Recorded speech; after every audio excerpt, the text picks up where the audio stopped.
زندگی او داستان صبر و متانت، قصه وفا به عهد و نشان انسان است که میان ترس و حقیقت را برگزید. او با مرگ نه بلکه با زندگی پرشرف پیروز گشت. زبان او آواز وجدان مردم بود. او زندگی را نه برای خود بلکه برای حقیقت معنا بخشید.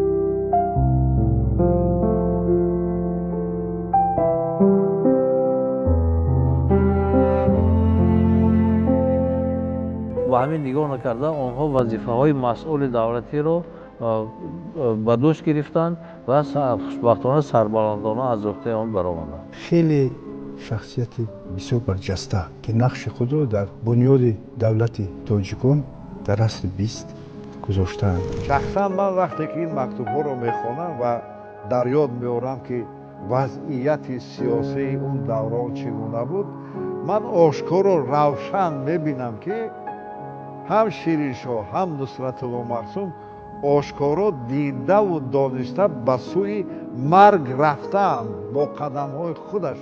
ولی گناهش همین بود که منفعت ملت خودش حمایت میکرد، دیگر گناه نداشت. تاریخ به حقیقت نمیمورد. شخصی که برای ملت سرزمین وطن خدمت کرده است یک روز نه یک روز قدر میشود. برای حل مسائل مهم ملی هرگز دانش و قوه و امکاناتش را دریغ نمی داشت. برای همین جسارت او تعقیب دید، زخم برداشت، محکوم شد و در زندان ستم جسماً از این جهان رفت، ولی روحاً به صف جاویدان ها پیوست. او به ما آموخت که حقیقت را می توان زندانی کرد اما آن را نمی توان کشت. انسان را می توان شکنجه داد اما روح آزاده را نمی توان شکست.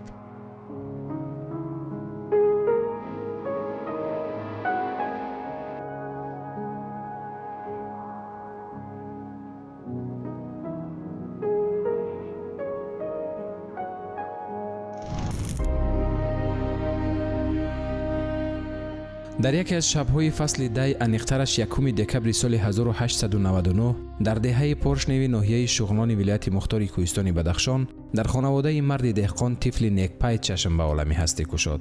با او شیرین شاه نام گذاشتند. کسی نمی‌دانست که سالها می‌گذرند و آوازه شهرتش در کشور و بیرون از آن پهن می‌گردد و تا ابد نام او قهرمان ملت کهن بنیاد تاجیک باقی می‌ماند. کودکی شیرین شاه پرپیچ و تاب و پر از حوادث سپری شد.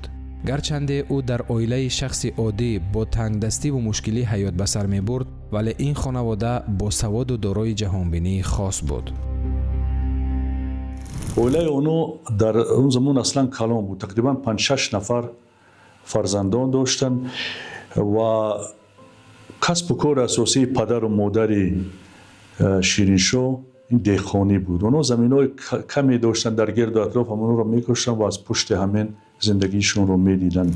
جوانی شیرین شاه شاه تیمور به زمان راست آمد که قسمتی بدخشان که آن وقت به حیات گنرال گوبرناتوری ترکستان وارد بود، از نوآوری هایی که در امپریا روسیه به عمل آمدن برخوردار بود و جوانی او هنگام آشنایی با اتریاد سرهدبانان روس در شهر خوروق و تحصیل در مکتب روسی به او امکانیت داد که از آن که زمانه دیگر شده ایستاده است، از آن که در مثلا در روسیه انقلاب های اجتماعی به وجود آمدند و در همین دوره مفکوره خودشناسی دایره همین واقعه ها صورت میگیرد و در 20 سالگی علاقه و سیاست قدم میگذارد.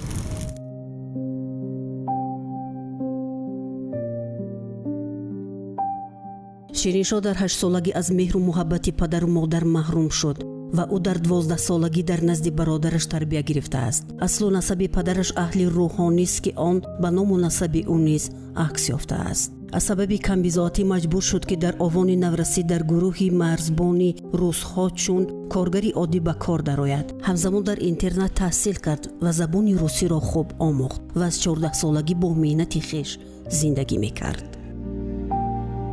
شیرین شاه از بس که از کودکی یک بسیار بچه بسیار کنجکاو بود و بسیار میخواست که همین راز دنیا رو فهمد و با دانش با علم آموزی شوق و هوس زیاد داشت.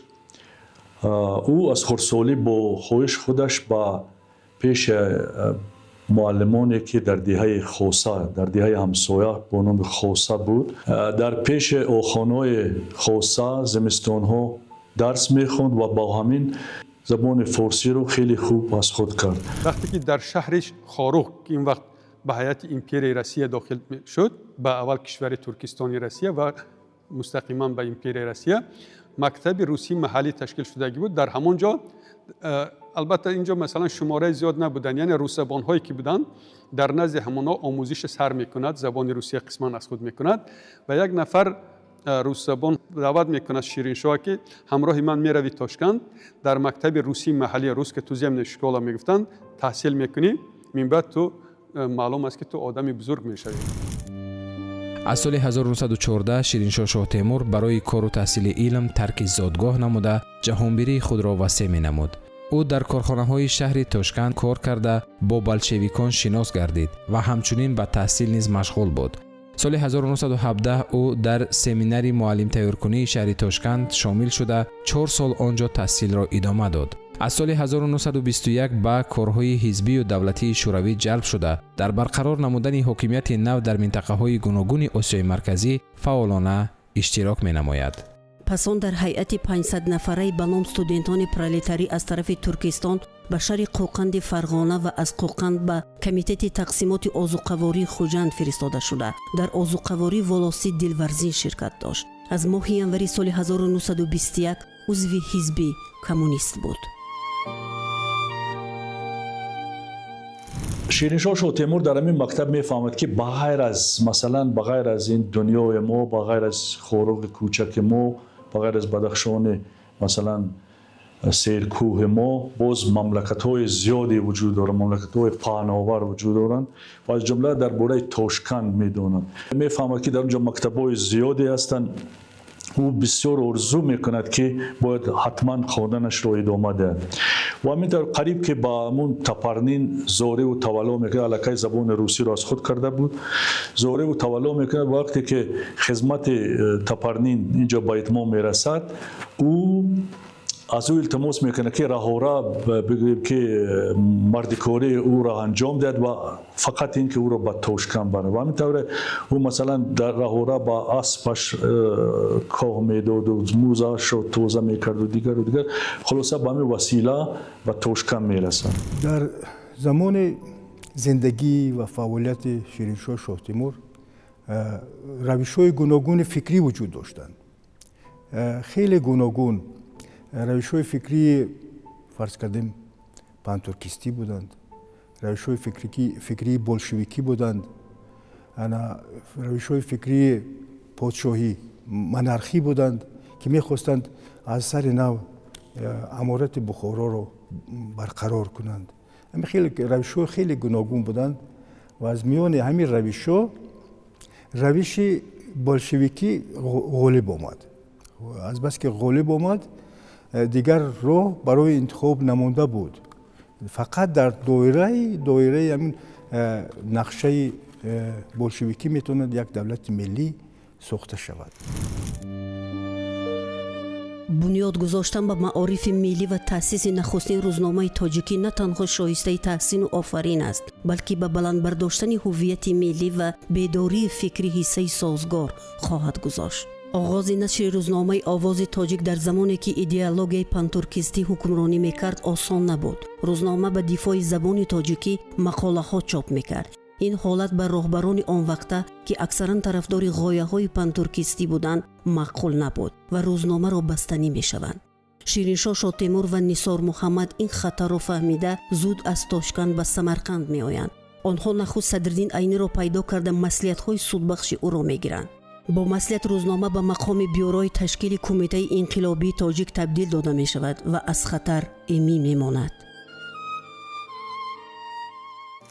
شیرینشاه شاه تیمور همچون یک سیاستمدار آینده که علاقه از سیاست باخبر بود و در آن اندیشه افتاد که باید برای ملت یک چیزی در کار که باید ملت را متحد سازد و این چیز چنین وسیله گازیتا بود، تشکیل گازیتا بود و همینطور او یکی از اون تشبسکارانی بود که باید گازیتا برای توجیکان گازیته مخصوص تأسیس شود و همین طور از 25 آگوست سال 1924 نشر گازیته بسیار مهم برای توجیکستان آغاز شد. این گازیته آواز توجیک بود.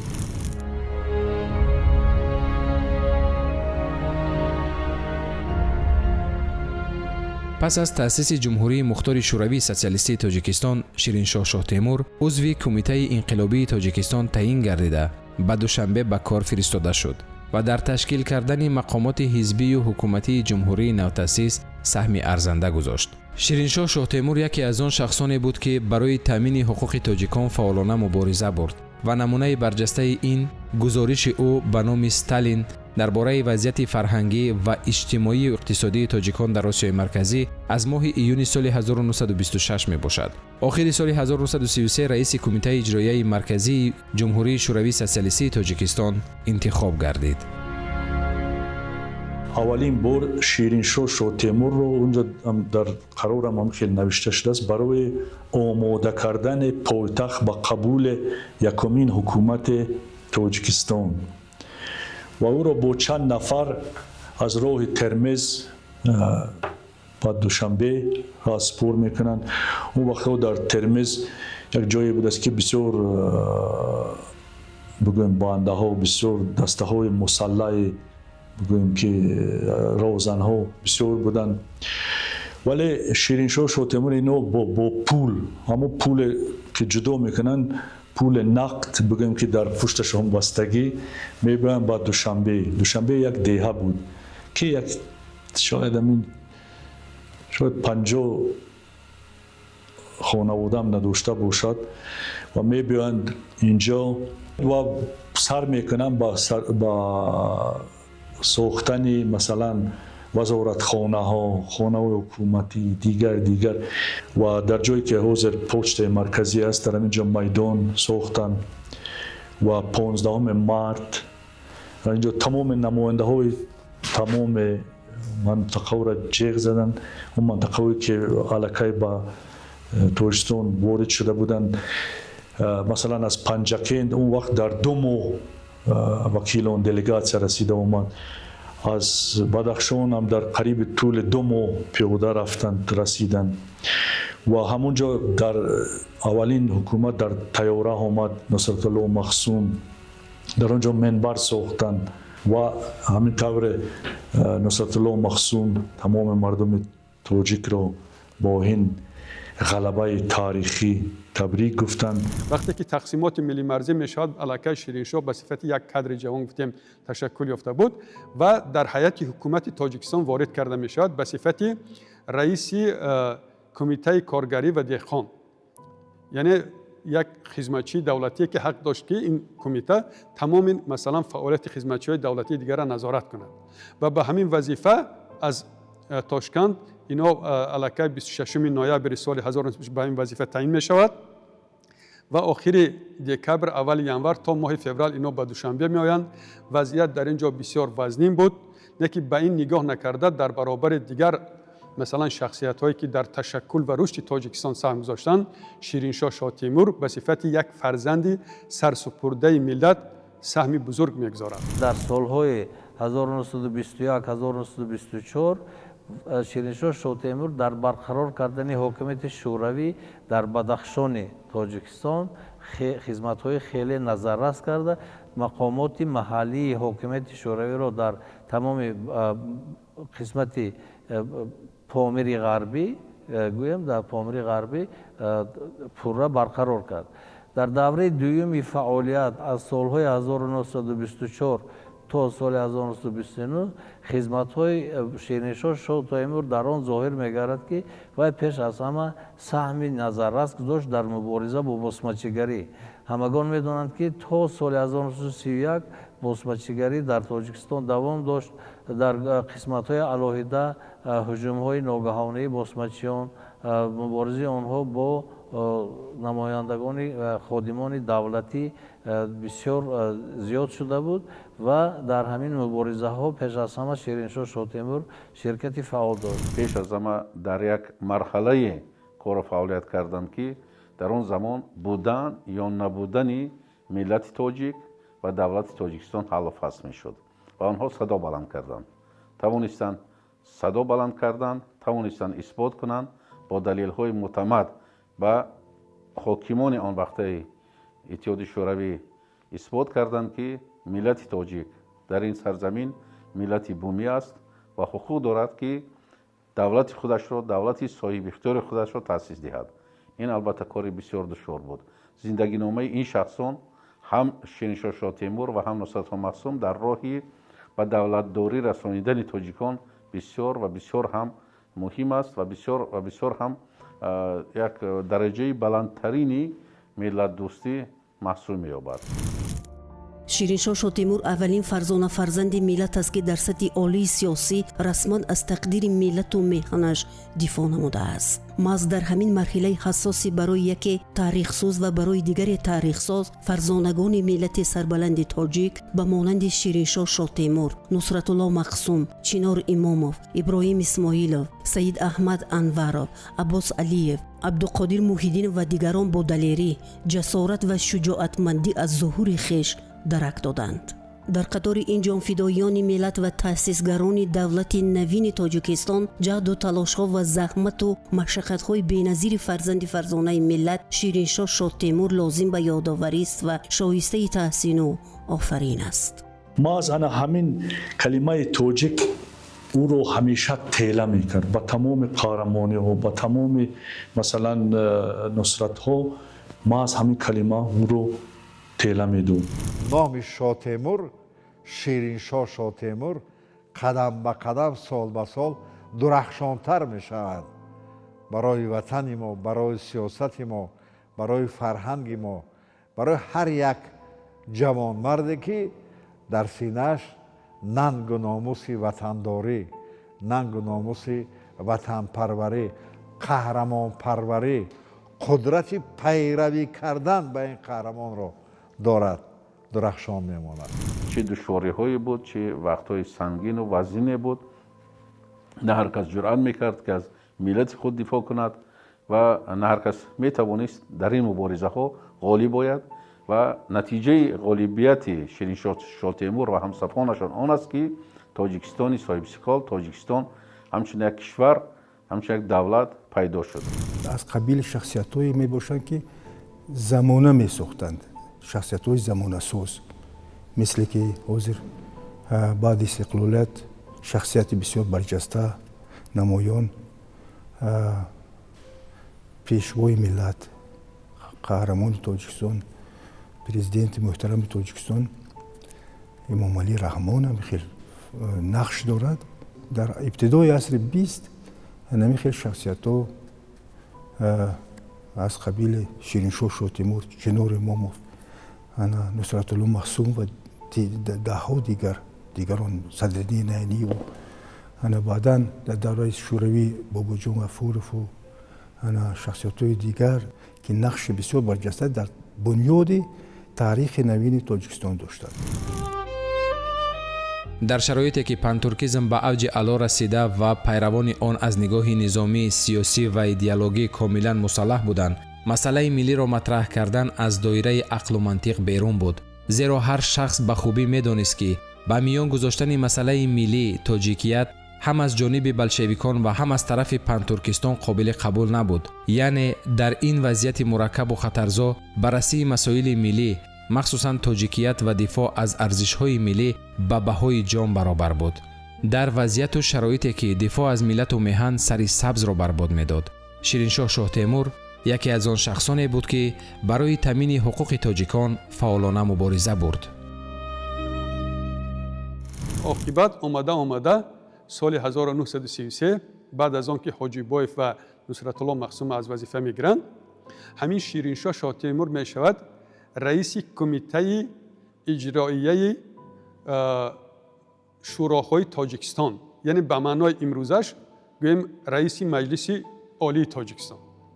یعنی شخص اول، هرچند الکی در این دوره نقش حزب بلند شدگی بود، اداره کنی حزبی بود، لیکن خواهیم نخواهیم اینم یکی از وظیفه‌های کلیدی و اساسی بود. یعنی به صفت رئیس کمیته اجرایی شوراهای تاجیکستان یعنی مقام عالی نمایندگی و مقام عالی قانونگذار شیرینشاه شاه تیمور 4 سال خدمت کرده است. از سال 33 تا 37 خدمت‌های بزرگ انجام داده است. در ابتدای سالهای 30 بسیار یک خرج و مرج در اداره‌کنی دولتی بود، چون که اینجا مقام شوراها با حزب به مبارزه پرداختند. یعنی در این دوره حزب کمونیست میخواست که پورا اداره‌کنی دولت رو به دست گیرد و این محض در همین دوره به درجه دوم گذاشتن نقش شوراها و به جای اول برآمدن نقش حزب کمونیستی آغاز می شود و در جمهوری ها همین دوره به هم حزب کمونیست اداره میکند دولت رو، هم شوراها. برای همین در همین دوره بسیار اداره کنی دولت بسیار مشکلی های زیاد داشت و در همین دوره پرتضاد شیرینشاه شاه تیمور توانست که در مدت تقریبا 4 سال راهبری حکومت تاجیکستان رو در دست داشته باشد. در این زمان گفتن که این قهرمان ها جان خود را فدا کردند یک سخن ساده است، اما برای من ساده نیست، چون که من در جان خودم حس میکنم که چگونه اینها دیده و دانسته قدم به قدم به سوی مرگ خود نزدیک میشدند، اما سربلندی وطن خود را، ملت خود را میخواستند.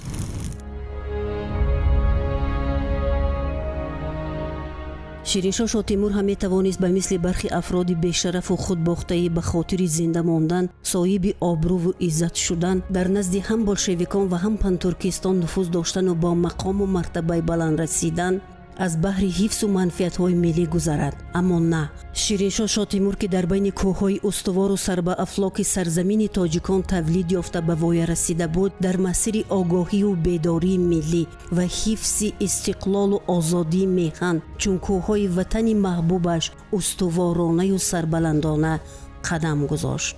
او که مردی دلیر و جسور و تهمتن سیرت و قوی اراده بود، از وضعیت موجوده ذره نهراسیده چندی از فعالان سیاسی تاجیک را جمع آورده میگوید: در شرایطی که پنترکیزم حکم فرما است، مسئله ملی را حل کردن نهایت دشوار. علاوه بر این، متاسفانه قسم رفشن فکران تاجیک تحت این وبای مدهش سر و حسابشان را گم کرده اند. تقدیر آدمان را نباید یک گروه آدمان عاجز حل کنند. آنها حقوق دارند جمهوری مختار خود را داشته باشند. وضعیت حاضره این را طلب می کند. ما به این نائل می گردیم. البته در تاریخی بواسطه تشکیل جمهوری تاجیکستان، خواه خود مختار باشد خواه جمهوری علایده، در ساختار اتحاد شوروی شخصیت‌هایی هستند که نقش کلیدی بازیدند. البته ما زحمت‌های قهرمان تاجیکستان صدرالدین عینی را در راه معرفی این ملت با نوشتن نمونه ادبیات تاجیک خوب می‌دانیم و شخصیت‌های دیگری سیاسی به مانند شیرینشاه شاه تیمور، نصرت‌الله مقسوم، چینار اماموف و عباس علیوف، نثار محمد و دیگران که چه زحمت‌های کشیدند و با چه دشواری‌های توانستند به اثبات رسانند که با حاکمیت وقت شوروی که مردم تاجیک مردم بومی هستند و سزاوار به داشتن دولت مستقل هستند. اگرچه اینها از طریق جبر تاریخ امان نیافتند، اما برای ملت کار ماندگار را انجام دادند. اینها بودند که در خریطه سیاسی جهان نام تاجیکستان ثبت شد، یعنی جمهوری شوروی سوسیالیستی تاجیکستان با تشبث، تلاش‌ها، جان فدایی های همین فرزانگان تأسیس شده است و ما در همون زمینه امروز در تاجیکستان صاحب استقلال زندگی میکنیم. اینها میدانستند که این اقدام ها، این سرفرازی ها، این سربلندی ها را اون دور و زمان، اون وضعیت سیاسی نمیپرورد. اون دوران این گونه سربلندان را تحمل کردن نمیتوانست. خصوصا اگر ما در نظر بگیریم که در این دوران قدرت‌های ضد تاجیکی بسیار شدید بودند. بسیار حملگر بودند، مبارز نبودند، حملگر بودند. رحم و شفقت وجود نداشت. به درجه که آشکارا میگفتند که چنین یک ملت، یعنی ملت تاجیک، وجود ندارد.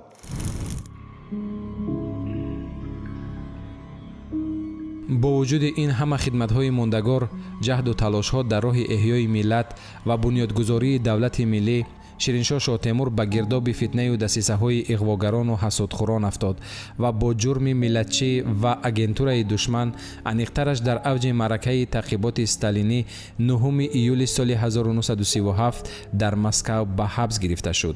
21 اکتبر همان سال در اساس پرونده جنایی ساخته با گناه اشتراک در تشکیلات ملتگرایی ضد شوروی حکم قتل گرفت. سال 1956 کلگیای حربی سود عالی اتحاد شوروی حکم سال 1937 برآورده را نسبت به شیرینشاه شاه تیمور بیکار نموده، پرونده را برای نداشتن عنصرهای جنایی قطع نمود. هرچند پس از 19 سال به شهادت رسیدن 11 اوگوست سال 1956 بیگناهی شیرینشاه ثابت گردید، ولی صد افسوس و دریغ که او از ناعدالتی های تاریخ ابدا ترک جهان کرده بود.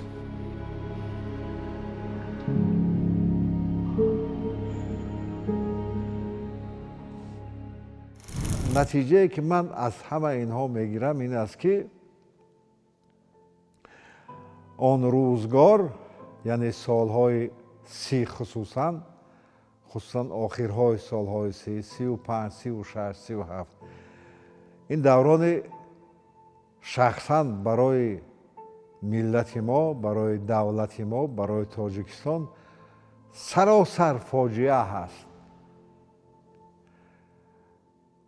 بر ضمن این که خردمندان این ملت را یک تا جمع کرده کشتند. هر کدام اندیشه داشت، صاحب نظر بود، صاحب اندیشه بود.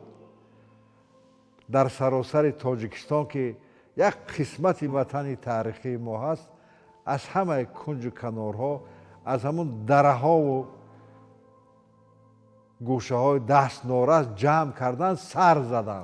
در تمام دوره شوروی درباره انمی قهرمانی ها، خدمت های شیرینشاه شاه تیمور قریب که کار انجام داده نمیشد، چون که مردم میترسیدن که یک وقت وای گویا که تعقیب شدگی بود، شاید ما نویسیم ما را گناهگار میکنن. لیکن زمان استقلال راه گشاد برای انمی قدرشناسی اشخاصی که در ابتدای سال 1999 با اردن دوستی و سال 2006 با عنوان عالی قهرمان تاجیکستان قدردانی نمودند.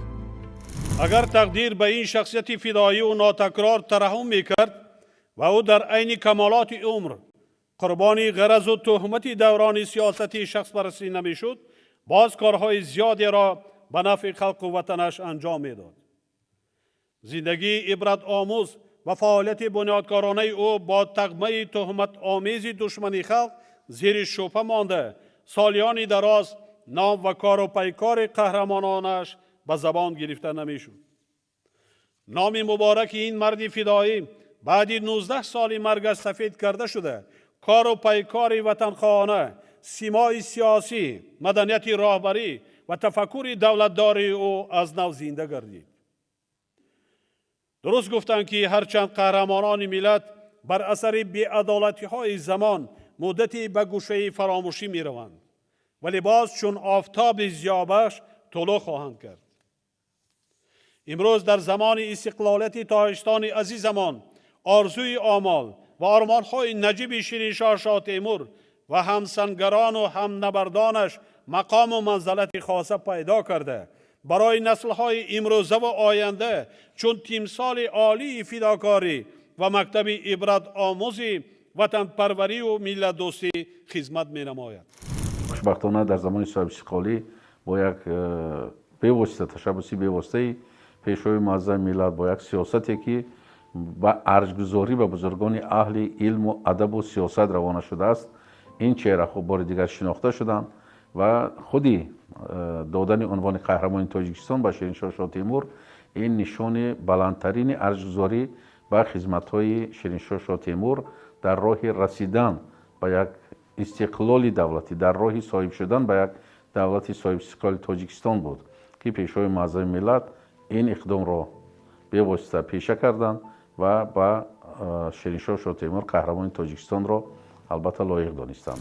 барои фаъолияти бунёдкоранаи давлатдорӣ ва хизматҳои бузург дар поягузории истиқлолияти давлатии ҷумҳурии Тоҷикистон мутобиқи моддаи 69 Конститутсияи ҷумҳурии Тоҷикистон фармон медиҳам ба фарзанди баруманди халқи тоҷик Шириншоҳ шоҳ Темур унвони олии қаҳрамони Тоҷикистон дода шавад. Президенти ҷумҳурии Тоҷикистон Эмомалӣ Раҳмон, шаҳри Душанбе, 27 июни соли 2006.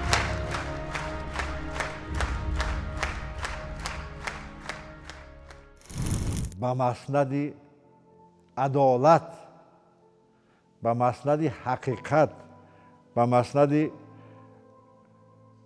он ҳаққу ҳуқуқе ки Шириншоҳ шоҳ Темур дошт бароварда шинондани онҳо аз ҷониби президенти Тоҷикистон, аз ҷониби ҳукумати Тоҷикистон ин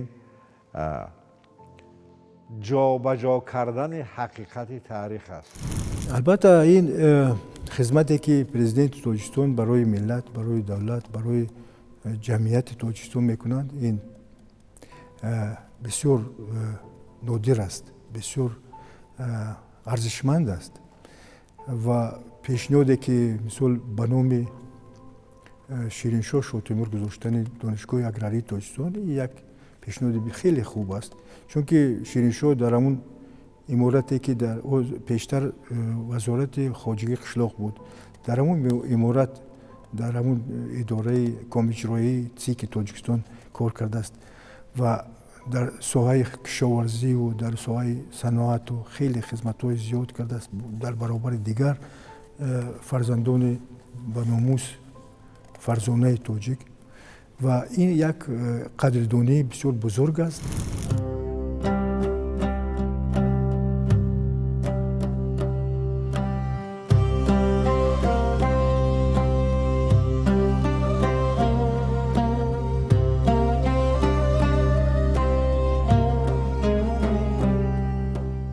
хушбахтона 19 май бо иқдоми ватанпарваронаи пешвои миллат президенти ҷумҳурии Тоҷикистон муҳтарам Эмомалӣ Раҳмон аз оромгоҳи Донскои Федератсияи Россия мушти хоки қаҳрамонони миллӣ, фарзандони фарзонаи миллат, қаҳрамонони Тоҷикистон Шириншоҳ шоҳ Темур, Нусратулло Махсум ва чеҳраи барҷастаи фарҳанги таърихи миллат Нисор Муҳаммад ба ватан оварда шуд.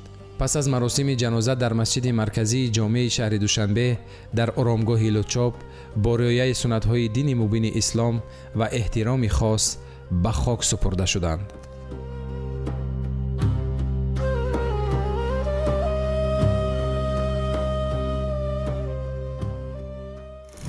ман рости гап вақти наворҳои телевизорро тамошо мекардам ва медидам ки чӣ тавр пешвои муаззами миллат ҷаноби олӣ президенти маҳбуби мо махсус ба пешвозе ин турбат рафта сари худро дар пеши ин қаҳрамонон фуруд овардан. Ростига ман боз чандин бора сари худро дар пеши ҷаноби олӣ фуруд овардам. Ин воқеан як мардонагии хеле бузург аст ва ин ёдоварӣ аз таърихи коҳани мо, ёдоварӣ аз фарзандони асили мо аст ки барои ҷавонони имрӯза албатта дарси хеле хуби мардонагӣ аст. замоне ки дар фурудгоҳи байналмилалии шаҳри Душанбе пешвои муаззами миллат ба пешвози хоки ин бузургон баромаданд ва эҳтиром гузоштанд ба ин бузургон, ин эҳтиром танҳо ба хотири ин се шахсият набуд. ин эҳтиром ба таърихи миллат, ба бузургони миллат ва ба гузаштаи дирӯзу имрӯзи миллат аст. ба он хотире ки агар мо гузаштагони худро эҳтиром кунем, ба онҳо агар мо эҳтиром қоил бошем ва заҳматҳои онҳоро қадрдонӣ кунем, ин эҳтиром ҳам ба гузашта ва ҳам ба имрӯз ва ҳам ба фардои миллат аст. зеро ки бояд таърих ва бузургоне ки дар таърих барои ин миллат хизмат карданд ҳеҷ гоҳ фаромӯш нашаванд. дар симои فعالیت اینا، در نمونه فعالیت و کارنمایی اینها ما میخواهیم که به نسل نو فهمانیم که وطن داشتن چه افتخار است، استقلال وطن چه افتخار است، صاحب ملت، صاحب دولت بودنش، صاحب استقلال بودنش چه بزرگ داشته، چه دستاوردی بزرگ است. در هیچ دور و زمان تاجیک به مثل امروزه سربلند و سر به افتخار نبود، زیرا امروز تاجیکستان همچون عضو جامعه بین المللی با تشبس‌های سازنده پیشوای ملت، با صلح و ثبات، با آنکه یکی از کشورهای امن دنیا اعتراف شده است فخر میکند. ما امروز در سیمای همین این بزرگانی که در این خاکجا مکان آخرت یافتند به دیگران درس عبرت میدیم.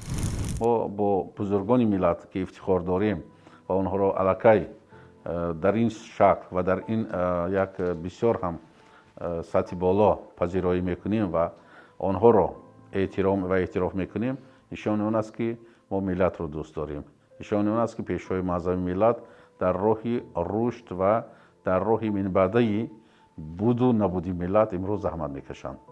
و من شخصا فکر میکنم یک اقدام بسیار هم نجیب بود، یک اقدامی بود در راه شناخت بزرگ مردان ملت و این اقدام البته از روزهای نخستین به سر قدرت آمدن پیشوای معظم ملت شروع شده بود، ادامه دارد و فکر میکنم باز در این سمت کارهای نظررس به انجام رسانیده خواهند شد.